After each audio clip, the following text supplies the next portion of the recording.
firman Tuhan, dan kita bersatu dalam doa.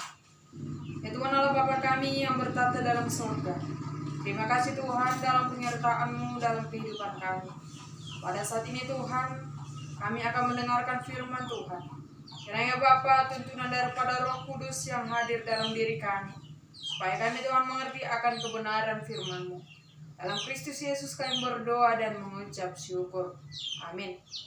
Saudara-saudari yang terkasih dalam Kristus Yesus, firman Tuhan yang sampai kepada kita pada hari ini tertulis dalam Matius pasal 5 ayat 13 sampai dengan 16. Demikianlah firman Tuhan dengan judul perikop Garam Dunia dan Terang Dunia. Kamu adalah garam dunia. Jika garam itu menjadi tawar, dengan apakah ia diasinkan? Tidak ada lagi gunanya selain dibuang dan diinjak orang. Kamu adalah terang dunia. Kota yang terletak di antara gunung tidak mungkin tersembunyi. Lagi pula, orang tidak menyalakan pelita lalu meletakkan di bawah gantang, melainkan di atas kaki dian, sehingga menerangi semua orang di dalam rumah itu. Demikianlah hendaknya terangmu bercahaya di depan orang, supaya mereka melihat perbuatanmu yang baik dan memuliakan Bapamu yang di sorga. Saudara-saudari yang terkasih dalam Kristus Yesus, tema yang sampai pada kita untuk hari ini yaitu adalah jadi teladan yang bercahaya. Dalam Matius 5 ayat 13 sampai 16 ini merupakan bagian daripada khotbah di bukit yang merupakan pengajaran yang Yesus berikan, yang dilakukan dia di saat orang-orang banyak berbondong-bondong mengikutinya. Dan salah satu pengajaran yang dia berikan ialah menjadi garam dan terang dunia. Garam dan terang dunia merupakan contoh yang dipakai oleh Tuhan Yesus untuk menjelaskan suatu nilai dan maksud ataupun makna untuk hidup yang begitu penting. Jadi, apakah makna garam dan terang dunia yang Yesus maksudkan itu? Lalu apakah sangkut pautnya dengan tema yang sampai pada kita untuk hari ini, itu menjadi teladan yang bercahaya?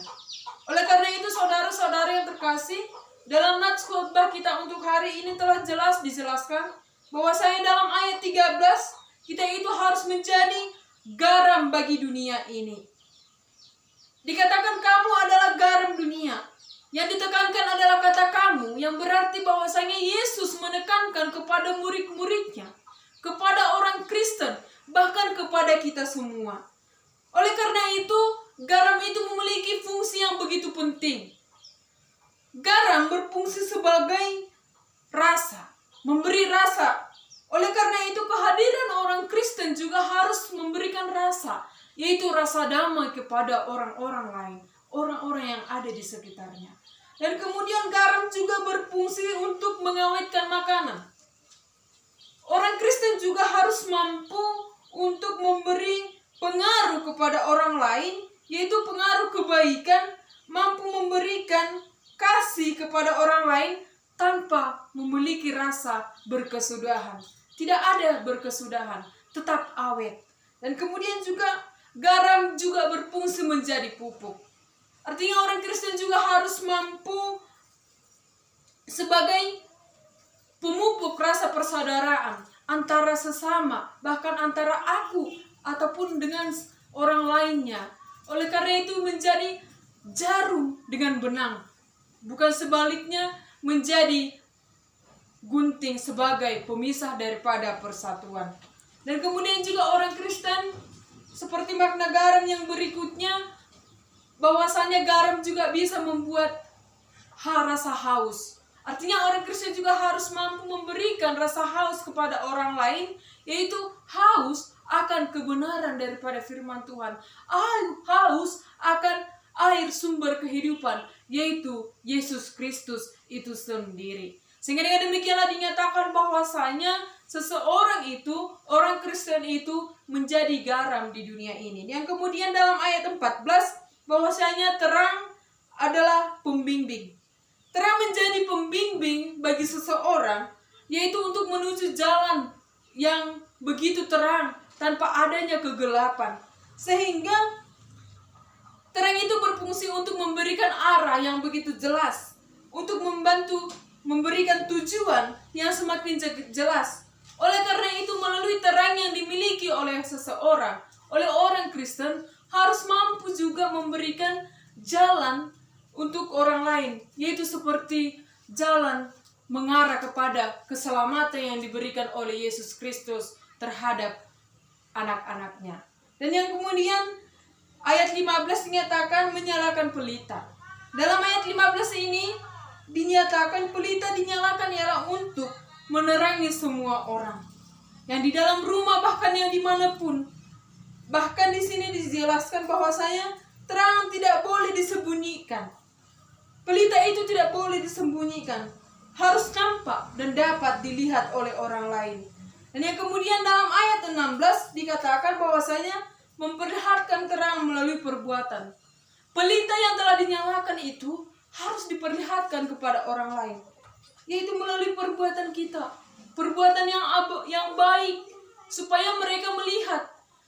Orang lain melihat bukan berarti harus mereka memuji kita, tetapi mereka mengetahui bahwasanya kita itu adalah citra Allah, yaitu anak-anak Allah, memperlihatkan bagaimana yang Yesus ajarkan kepada kita, yaitu melalui perbuatan kita. Sehingga dengan demikian, dalam teks khotbah kita hari ini, refleksi yang dapat kita ambil, yaitu adalah bagaimana kita supaya hidup dalam menjadi garam dan terang dunia. Yang pertama, kita itu selalu hidup di dalam doa. Berdoalah sesampai sesuatu itu terjadi. Berdoalah walaupun tidak terjadi apa-apa. Berdoalah apapun yang terjadi. Yang kemudian senantiasalah merenungkan firman Tuhan dan tetaplah bersyukur. Maka dari itu dikatakan Yesus dalam ayat 13 tadi, kamu adalah garam dunia. Mengandung arti bahwasanya kita harus dapat berfungsi bagi dunia ini. Halnya dengan garam yang berfungsi bagi manusia, kehadiran kita juga ditantang untuk menjadi ciptaan yang memiliki suasana yang menyenangkan bagi banyak orang, serta mendatangkan damai sejahtera dan kasih Allah. Dan yang kemudian, Yesus menginginkan manusia menjadi berkat kepada sesama, ataupun menjadi berkat kepada orang lain, atau menjadi berkat dimanapun ia berada.